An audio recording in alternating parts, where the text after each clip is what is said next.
Good morning. Welcome to the International Buddhist Meditation Center. Today our Dhamma speaker, Reverend Kusala.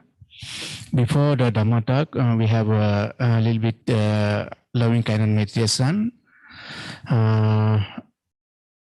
Whenever Chanasara are going to lead a loving kindness meditation. Let's sit in an upright posture. Either you are sitting in a chair or cushion. Sit comfortably and breathe in, breathe out gently for 3 times before we start loving kindness meditation.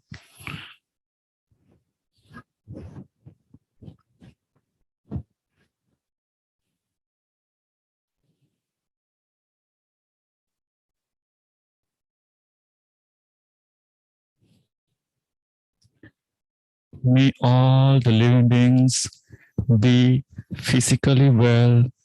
May all the living beings be free from incoming disturbances. May all the living beings be mentally well. Let's continue spreading loving kindness thoughts in this way until we hear the bell sound. Thank you.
Sadhu, sadhu, sadhu. Uh, this is the time for the Dhamma talk right now. Reverend Kusala going to give a Dhamma talk right now. Hello, are you Hello. here? Hello. Can you hear me? Yes. Okay.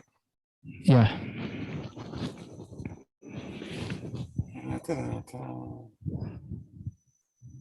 Okay. Yeah. Okay, it's December and everybody's getting ready for the holiday season. And we have a lot of people who want to celebrate, and we have Kwanzaa and we have Christmas, and we got a couple other things going on too. But I wanted to share with you the Buddhists have a December holiday as well. And our December holiday is called Bodhi Day. It falls on December 8th each year. And as I thought back to all the Decembers that I went through at IBMC, I had to smile because Reverend Karuna always had a Christmas tree. She loved the Christmas tree. There were lights on it. There were bulbs on it. There were presents underneath the tree. And I often thought that this is her Bodhi tree for December. And in some countries, they actually decorate Bodhi trees to celebrate the Bodhi Day. Now, Bodhi Day is not celebrated by every Buddhist. It's more of a Mahayana tradition, and you'll find it in China and Japan and Korea and Vietnam. And what they did was they took Vesak, which is the full moon day of May, and rather than recognizing three important aspects of the Buddha's life, which was his birth, his enlightenment, and his death, they took his Enlightenment Day and made it into an individual holiday, according to the solar calendar, not the lunar calendar. So Reverend Karuna picked up on this, and she always celebrated a Buddhist holiday in December with all the other people celebrating their holidays in December. So the Buddhists aren't left out. Now, Enlightenment Day happened for the Buddha when he was 35. He had been practicing for a very long time, and he achieved his full perfection as a human being at the age of 35. And then for 45 more years, he taught his approach to enlightenment nirvana. He wanted people to be able to reduce their suffering and ultimately end their suffering. And he realized he was only human, though he was a perfect human, but couldn't do it for other people. They had to do it for themselves. So for 45 years, he taught how he did it. And those who listened carefully and practiced and had a positive mental attitude and the great faith, as they call it in Mahayana Buddhism, also achieved enlightenment and nirvana. Now, being the kind of guy that I am, I was always confused when people use the word enlightenment and nirvana to mean the same thing. Because if you've studied Mahayana Buddhism, you realize enlightenment is not the same thing as nirvana. So let me go into a little bit of why I think it's different and how I think it's different. So in approaching nirvana, we have three stages. We have the stream enterer, the once returner, the non-returner, and the fully enlightened, or the person who has achieved nirvana. So we have four stages, And in your practice, you work through these 4 stages. And it's not necessarily linear. Sometimes you jump around. None of the stages are forever until you achieve nirvana. So you might achieve something and then you lose it, and then you find it again, and then you lose it again. And then ultimately, when you achieve nirvana, it just stays with you until you die. And the thing about dying in nirvana, pari-nirvana, nirvana after death, is that you don't have to get reborn ever again. You never have to make the same mistakes twice ever again. You are now in nirvana, not in a rebirth cycle of birth and death, birth and death, birth and death. And in between all that birth and death, there's suffering, suffering, suffering. So you've canceled that out, and now you're just simply in nirvana forever. And people will say, well, what's it like to be in nirvana? And I say, I haven't got the slightest idea, because I'm not in nirvana. So I can only imagine what it might be like. But, you know, when you imagine something, it's never turns out to be what it is. You've added your little preferences and opinions and prejudices, and you've created this fantasy, and this is how nirvana is going to be. And then you finally achieve nirvana, and it ain't that at all. So I don't know what it is, but I assume from my reading and from my practice that it's probably a pretty good place to be. Now, I think enlightenment is different, because if you are aware of the bodhisattva path, you find that you take a vow to be a bodhisattva until all sentient beings have been rescued from suffering, have ended their suffering, and then you accept your nirvana after everybody else has. So you're sort of driving the bus, and you're picking up people along the way, and they're sitting there and they're practicing, and then some of them get enlightened, and you open up the door and they get off the bus, and then more get on, and and then finally there's no one left on the bus but you, and that's the time you get off the bus into your nirvana and live blissfully, peacefully, and happily ever after. Okay, so why don't people who are achieving enlightenment end their suffering and end their rebirth? Because of that vow they took. We're going to save everybody. And how long is that going to take? It's going to take forever. You may never actually get to the end of your practice, because every time someone is saved from suffering, 2 more people appear who are suffering even more. And the work never ends. It's like with the cats, and Jeannie can tell you this, that you get a mama cat, and mama cat has a litter, and then the litter has a litter, and then the litter has a litter, and life will not be denied. Life has one goal: to be born. And it really does a good job. You know, we've got 7 billion people now. And even with all the pandemics and the diseases and the car crashes and all the accidents and blah, blah, blah, we still have more people being born than are dying. It's amazing how well life works. So now I'm in this vow to be a bodhisattva, and you've taken this vow to achieve enlightenment. But what is enlightenment like? Well, you know, again, you can ask a lot of different people and get a lot of different answers. There isn't just one answer, I don't think, to enlightenment. I think there's a variety of answers depending on the person. But this is what I think it is. This is how I've decided it works.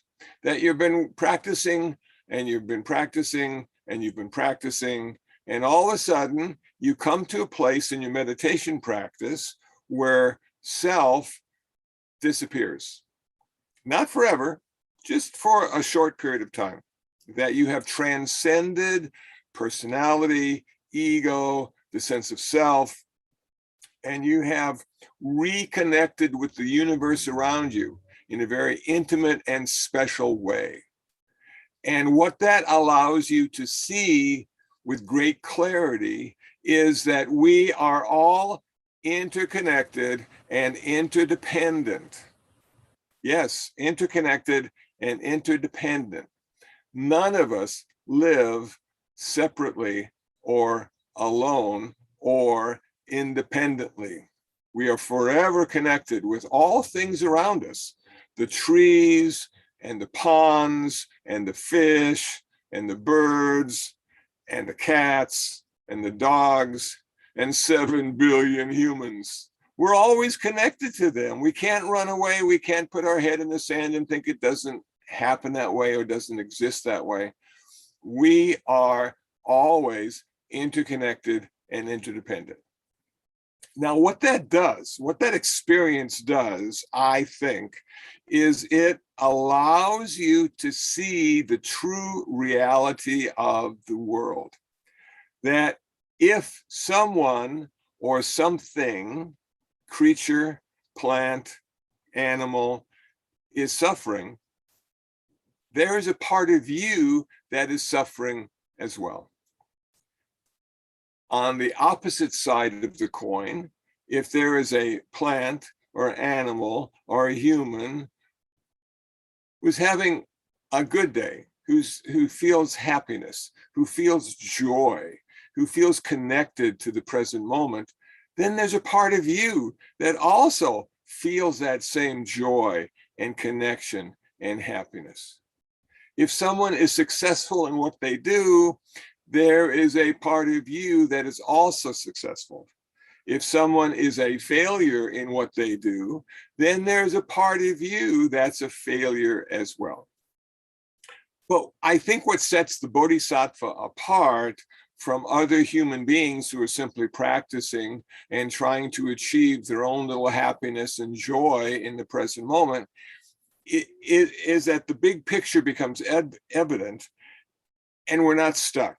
There's always something to do, something to say, some way to help reduce the suffering of those around us. And that's what the whole Buddhist path is about, I think. It really, in the Mahayana tradition, starts with compassion and ends up with wisdom. And I think in the Theravada tradition, it starts with wisdom and ends up with compassion. And sometimes it takes a long time to get to that next level. You know, the thing about compassion is it can be a double-edged sword, that you feel so strongly about the people that are suffering and the situation you find the creatures in, is that you're willing to give away most of your stuff to reduce their suffering, which increases your suffering. Now, the wisdom aspect of the compassion is that we don't give all our stuff away. We have a budget, a compassion budget. And we might say, each week, I have $10 that I can give away that won't affect me in a negative way. And off you go each week with that $10 in your pocket. And somebody says, hey man, you got $1? And you go, sure, here's $1. Now you got $9 left. And you continue through your week. And more often than not, you've given up. You've given away. You have forfeited that $10. And people are feeling a little better because of that. And then the next week comes around and you've got a new $10 to give away. So that's sort of linking wisdom and compassion together. You don't want to give everything away, but you want to give something away. And that's the part of generosity that's so important on the Buddhist path. Kindness and generosity. Now, a lot of people are having trouble with money because of the pandemic and the job loss and and a variety of reasons. I understand that inflation now has come back and things are costing more than they used to. And every time I go to the store, I sense that's probably the case.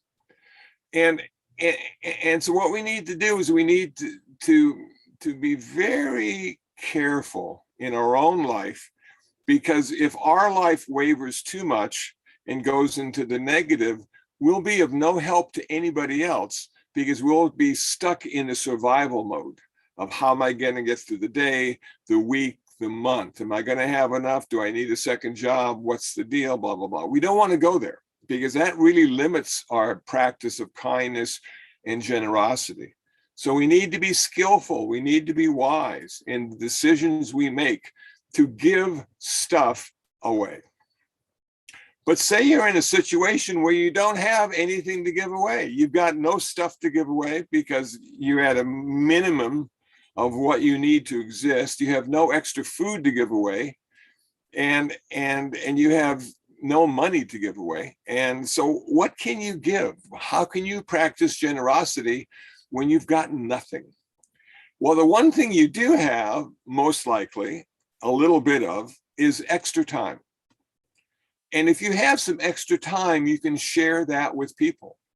You can make them feel better because you're willing to sit down and listen to their trials and tribulations, maybe not offer any answers. There aren't many answers we're going to have, because people's lives are very complicated, just like our life.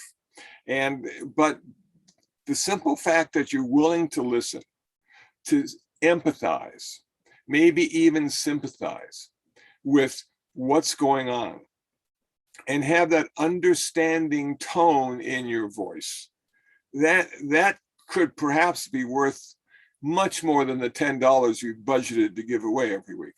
That could be a wonderful gift that people could enjoy and find healing and help in. And you don't have to be a PhD. You don't have to be a therapist. You simply have to be a human being willing to spend a few minutes to listen to someone's story. That's it. And then you leave and you might find another story or another person, and you might find this and you might find that. So let me talk a little bit about meditation and why I don't do mindfulness meditation, but why I do jhana meditation. And then how I even gave that up. Okay, when you study Buddhism, you find there's two kinds of meditation. You find there's mindfulness, and you find there's tranquility, which is samatha meditation. And it discovered mindfulness meditation. It had been lost to the world. And every Buddha that has achieved nirvana has rediscovered and practiced mindfulness meditation. But the prevalent meditation technique in India at the time of the Buddha was samatha meditation. It was tranquility meditation. It was going deep into jhanic, I don't want to say trance, but deep into highly focused states of mind. So there's something called the Four Jhanas, and the first jhana has 5 characteristics: applied thought, sustained thought, happiness, bliss, and equanimity. And what we find in that is we find applied thought, taking your mind and attaching it to the object of meditation, which could be simply the sensation of breath at the tip of your nose, and holding it there. Applied thought and sustained thought, not letting it go, tethering your attention to the tip of your nose and feeling the sensation of breath. Then there's happiness, bliss, and equanimity are 3 of the characteristics that arise because of applied thought and sustained thought. When we go into the second jhana, we get rid of applied thought and sustained thought. Now we have happiness, bliss, and equanimity. We have trained our mind to simply rest on the object of meditation, the sensation of breath. So we have a stronger sense of happiness, a stronger sense of physical bliss, and the beginning of balance, equanimity, of the middle path. Okay, if we want to go even deeper in our concentration exercise, what we need to do is get rid of something, because Buddhism is not the path of accumulation. Buddhism is a path of renunciation. We give up stuff that prevents us from realizing that we are already there. So we don't have to go anyplace. We don't have to go to the ashram in India or the mountains of Tibet or to Pacoima. We simply need to be in the present moment and the experience of our life. Okay, so what do you give up next? You give up physical pleasure. You give up your attachment to physical pleasure. Physical pleasure happens because you have a body and a mind. It's just, that's what happens. Okay, and we get attached to that. And we want to re-experience it over and over and over again. And we'll go through so many different gyrations and places and things to do just to get that bliss one more time, that bliss one more time. It's addictive. This pleasure and bliss is addictive. But now you figured this out. You figured out, you know what? If I can get rid of some of my attachment to physical bliss, I can get rid of my aversion to physical pain, because pain and bliss are two sides of the same coin. So if you've tried to give up your aversion to pain, it's very difficult, because pain is just like bliss. It just sort of happens and there it is, and you're stuck in it. And unlike bliss, which leads to more joyful life, pain leads to a very uncomfortable life and ultimately death. So if we can balance that out and say, okay, I'm not going to have this attachment anymore to this physical pleasure, this physical bliss, and I'm going to have less aversion to my physical pain and discomfort, that allows me to go into the third jhana, which now has happiness and equanimity, or balance of mind. Okay, so now we've realized that in order to get to the next place, we have to give something up. And we don't want to give up, we don't want to give up peace. But what we want to do is give up our attachment to happiness. And the other side of the coin with attachment to happiness is aversion to sadness. And so many times if we find ourselves in situations that make us sad, we feel that there's something wrong and we shouldn't feel the sadness of the situation. Well, but we're human, and we can't hide our head in the sands. We have to face that sadness and look at it as being always temporary, always temporary. That the sadness and the happiness never last. They always end and something else takes its place.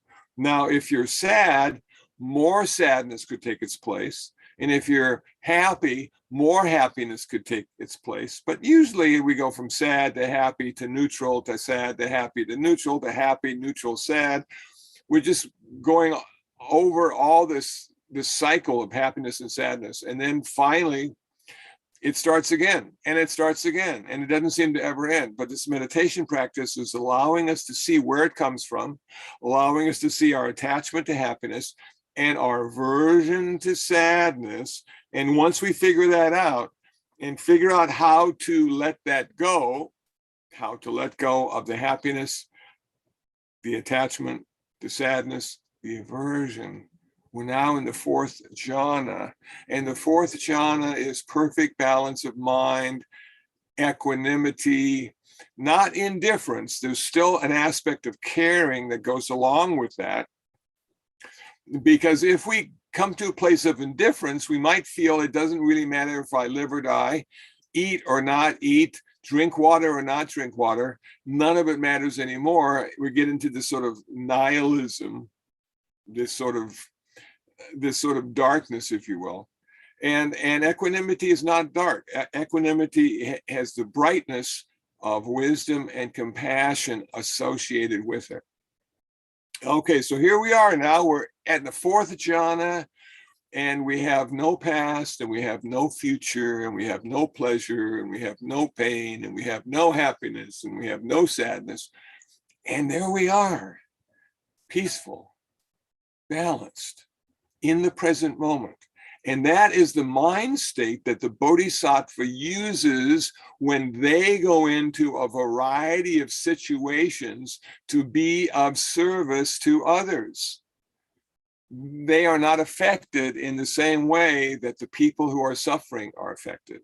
They're not affected in the same way as the animals and creatures who are trying to help and reduce their suffering. They're not affected, not because they're indifferent, but because they have equanimity, which came out of their meditation practice. So when I sort of figured this out, and this is all sort of, you know, something that came to me over a period of months and years, I thought to myself, that's what I wanted. I want that. You know, I don't want so much mindfulness that I'm critical of every situation I find myself in. And oftentimes after months and years of mindfulness, there was this sort of critiquing going on all the time, you know, and it didn't lead me to any place that felt comfortable and at ease and at peace. And then I found this samatha meditation and the four jhanas and going into deep states of one-pointedness, which allowed me to free myself from a multitude of opinions and preferences and prejudices and simply rest in the present moment without having to evaluate it, but seeing suffering and seeing the end of suffering and seeing how those two are connected and how I could be useful in connecting those two for people and creatures and all sorts of things, trees and flowers too. So there you go. That's like Bodhi Day, is we're celebrating this enlightenment of the Buddha. Not so much his nirvana, but pretty much his enlightenment and his 45 years of teaching as a Buddha, which is the ultimate goal of every bodhisattva, is to become a Buddha. Now, when I first read that, I thought, how's every bodhisattva going to be a Buddha? Because there's only one Buddha at a time on earth. And we already know who the next Buddha is going to be. And so we haven't got any place to go if we are bodhisattva and want to be a Buddha. But then in reading some of the Mahayana texts, you can be a Buddha on a dust mote, a little universe of dust floating through the air. And there are creatures, probably very small and hard to see, who are suffering, and that could be your calling, to be a Buddha on a dust mote. So you continue, even after you're a Buddha, you continue with this idea that, okay, I've done my part. I am now a Buddha. I am now going to accept nirvana, and behind me are hundreds of thousands of millions of bodhisattvas who are still working and practicing and being of service to others, who are practicing generosity and compassion. Okay, now I'm on Google and I Bodhi Day and what do we got going here, and I found something that was really nice. That these are 3 vital lessons that can help us on Bodhi Day. So it's December 8th, which I think is next Wednesday. That's Bodhi Day for us Buddhists. That's our Christmas. Get those lights on your Bodhi tree. Okay, number 1. Lessons from Bodhi Day are simply priceless. It teaches us how to find meaning in our life and to live out the best part of ourselves. meaning in our life, and to live out the best part of ourselves. I thought that, yeah, you know, because we all have these good parts and these bad parts. We all have these parts we're proud of, and then we have the other parts that we're sort of embarrassed about, that we still, you know, haven't achieved nirvana yet. We haven't even achieved enlightenment yet. We much prefer, you know, chocolate cake to rice cakes. And you just go, wow, will I ever get to the place where rice cakes are as good as chocolate cake? I don't know. But the best part of ourselves, can we live that one day a year on Bodhi Day? Bodhi Day also deepens our spirituality.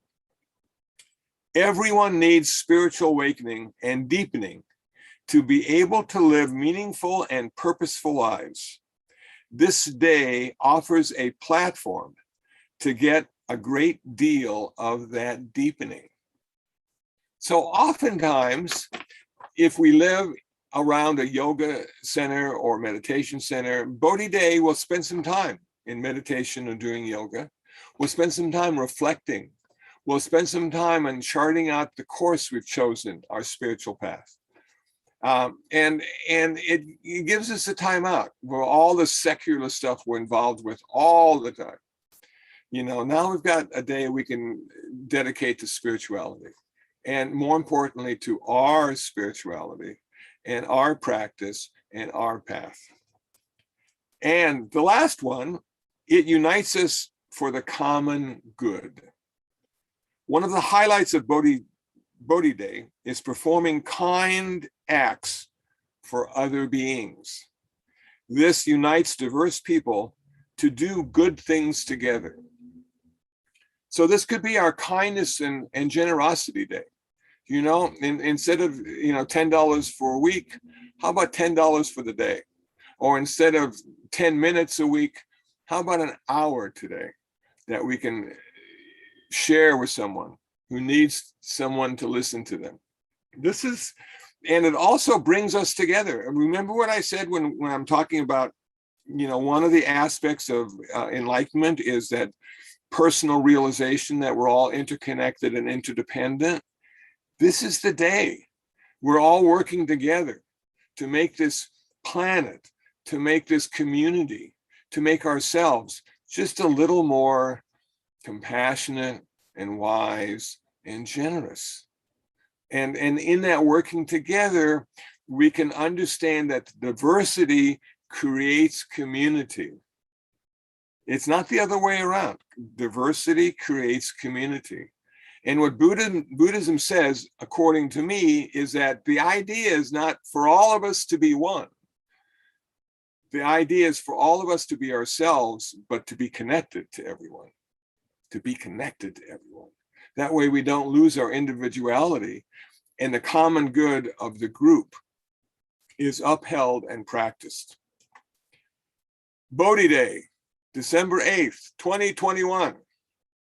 And for those of you who haven't been to my Facebook page in the last couple of days, yesterday I posted a Buddhist calendar for 2022. I know it's almost here, a couple more weeks, 2022. So it's a free Buddhist calendar for the wall in PDF. All you have to do is download it and then print the page. And you can put it on your wall and have a Buddhist calendar for free. The practice of generosity and kindness. Okay, I'm going to stop there and ask if anybody has any comments, questions, or ideas of how to make life better. And I see Shraddha with his hand up. Yes, Shraddha. I just wanted to say this was the best holiday talk ever. So thank you very much for it. Thank you. Thank you. And happy Bodhi Day. Yes. Okay. Jeannie, how about you? Did you find it interesting? Oh, you got to turn your mic on. Mic's off. Yeah, I had just a couple of questions. The 4 states of jhana. It seemed like the first one Well, they all seemed alike, that they were all striving towards equanimity, and I didn't see a difference in each stage. Yeah, well, they are, all of them are headed towards equanimity, exactly. But what you're doing is you're leaving some of the other stuff behind. So when you get to the second jhana, you've left two things behind. When you get to the fourth jhana, you've left another thing behind. So you're getting rid of stuff along the way. Okay.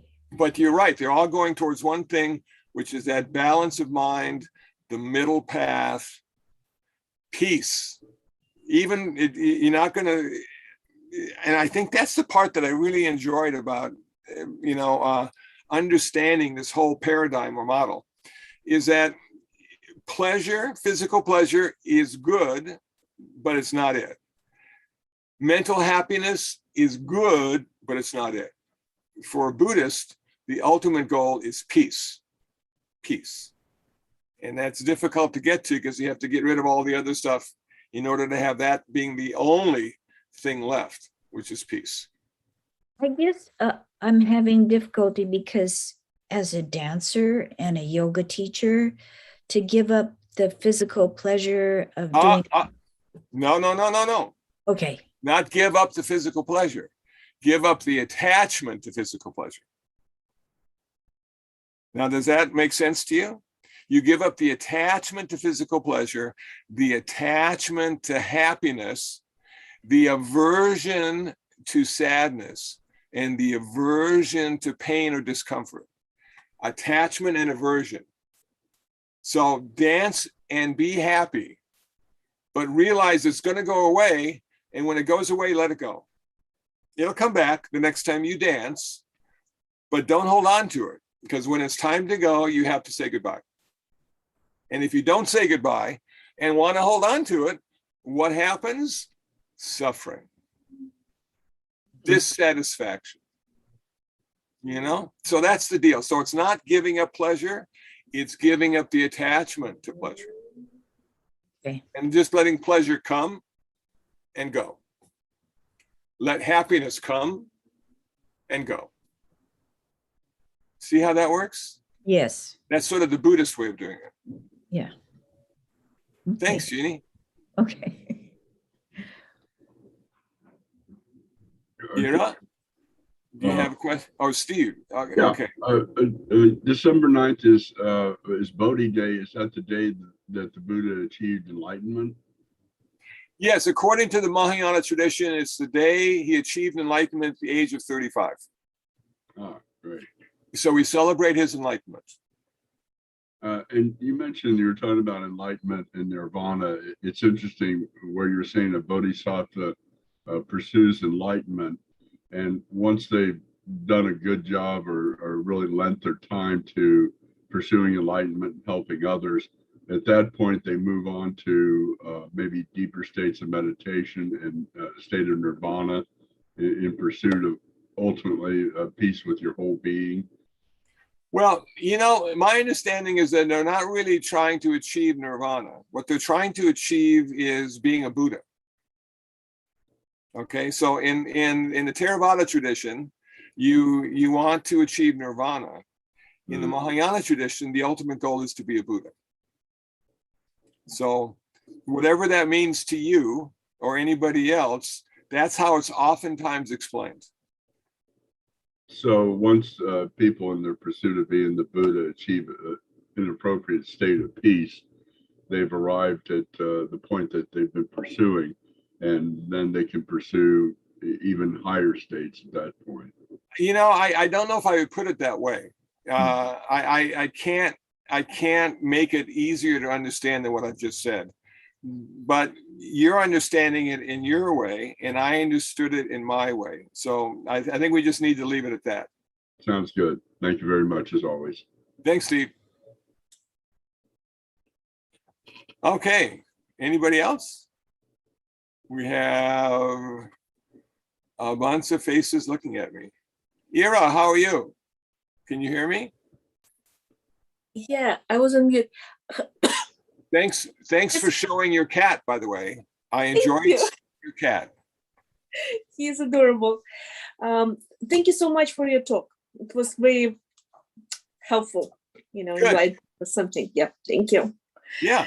So I think the main thing as a Buddhist, we don't have to feel left out in December. We have our own stuff that we can celebrate and our own gifts to give and our own tree to put lights on. So that's cool. Hi, Jenny. Hi, could I just say, like, on the 4 jhanas, could there be just one word for each jhana? Like the first one could be sustained sensation of breath, and the second one could be, I don't know what, and the third one could be, what? Yeah, you know, whatever you want, Jeannie. You can make one word out of 5, but the traditional model is 5 things in first jhana, 3 things in the second jhana, 2 things in the third jhana, and 1 thing in the fourth jhana. That's sort of the traditional way of breaking it down. Okay. So, and it's not something you're going to explain or use every day. You know, most people you talk to at the grocery store aren't going to want to hear your explanation of the 4 jhanas. And if they do want to hear it, they may not even understand it. So, you know, so it's nice to have that model to refer to, you know, but it's not as cut and dry philosophically as it sounds. Because in order to experience that, you have to let go of the model. And that's the irony of the Buddhist path, of any spiritual path. In order to truly experience your path, you have to let go of all the ideas you have about your path. You know, the ideas are only good if you're talking to somebody or teaching something. But if you're experiencing it, the ideas get in the way and blind you to the reality of that present moment experience. If that makes sense. Yeah, that makes sense. Okay, thank you. Good. Okay, anybody else? I think, okay, everybody is sort of like, okay. I've Cool. got a question for you. Okay. Hey, thanks for the talk. Yeah, you are. Always. Yeah, how did Gautama Buddha describe enlightenment, or was it described? Yeah, no, you know, he didn't do it. People kept asking him to give, you know, a specific explanation. And he never really did. And I think the reason for that is because if you're not enlightened or you haven't achieved nirvana, whatever he says is going to make no sense to you. I think you have to be, you know, part of the group to understand what it means. And so we're all, I'm assuming, nobody's enlightened here. We're all, you know, working and practicing. And some of us think we might make enlightenment. Others think we're getting pretty close. Others of us think there's no chance in hell, but we keep practicing anyway. And if there is a time when we achieve that lofty position of enlightenment or nirvana, I don't think you're going to be able to really give a good, clear explanation, because it's something that we've had no experience. There's no reference points we can relate to when it comes to that. And so we're sort of stuck. So I think the Buddha realized that and never really said what it was. So that never gets in the way. If you don't know what it is, then it can be anything. And that just opens it wide, you know. Yeah, that's cool. But if you're only going to Chicago, and he talked about Chicago, then anything else about Cincinnati or New York will make no sense at all. So. Understood. Thank you. Hey, thank you. Okay, I see by the clock on the wall, it's almost time for us to keep our Sunday appointments, whatever they might be. Mine is going to be a nap in a couple hours. So thank you for tuning in and listening. I hope it made sense, and happy Bodhi Day to everyone. Thank you, Kusala. Thank you. Thank you very much, Reverend Kusala, giving a good Dhamma talk.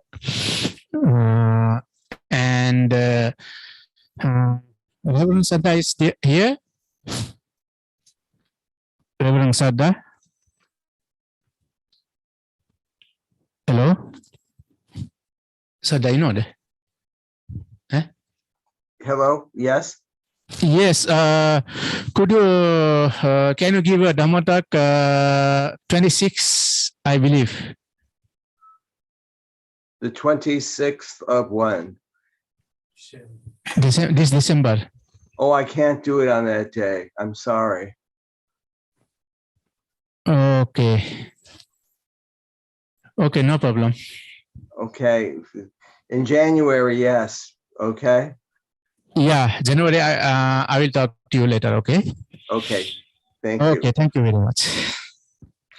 And thank you very much. And thank you very much for the again. Selwyn.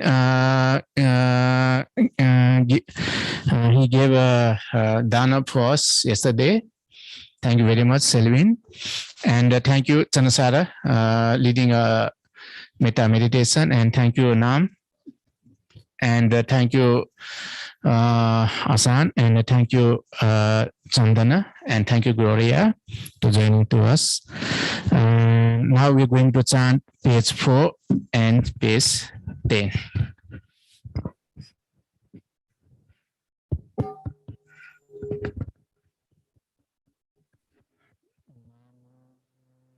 Tassa bhagavato arahato samma sambuddhassa.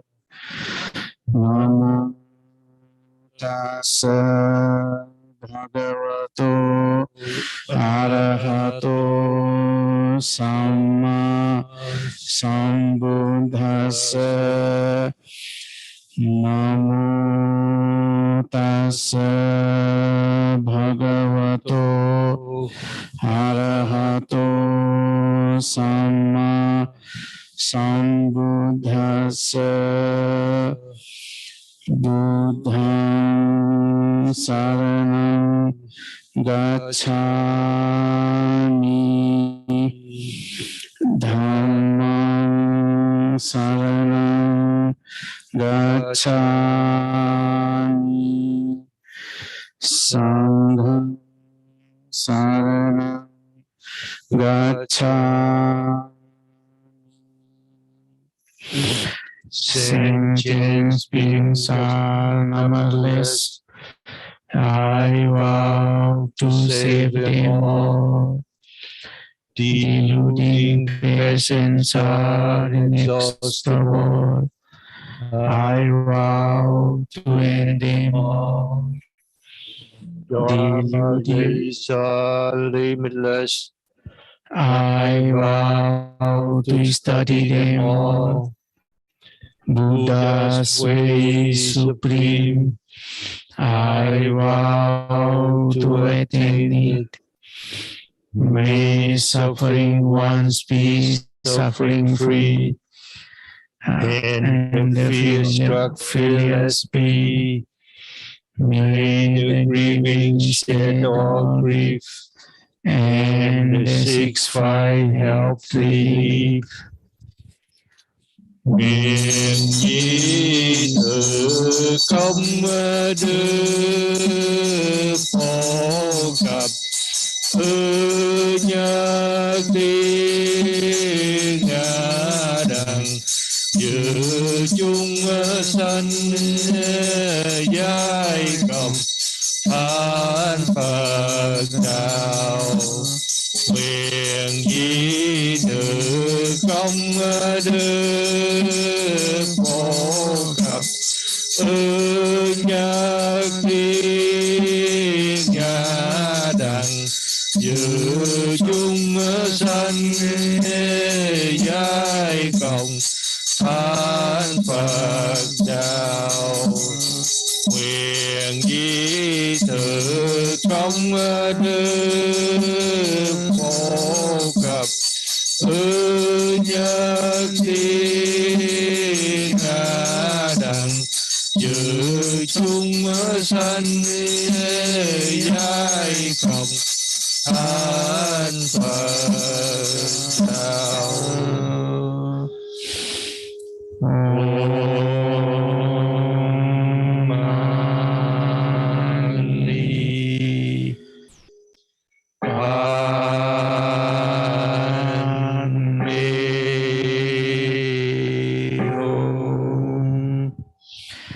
Thank you very much for everyone. And next Sunday, Mr.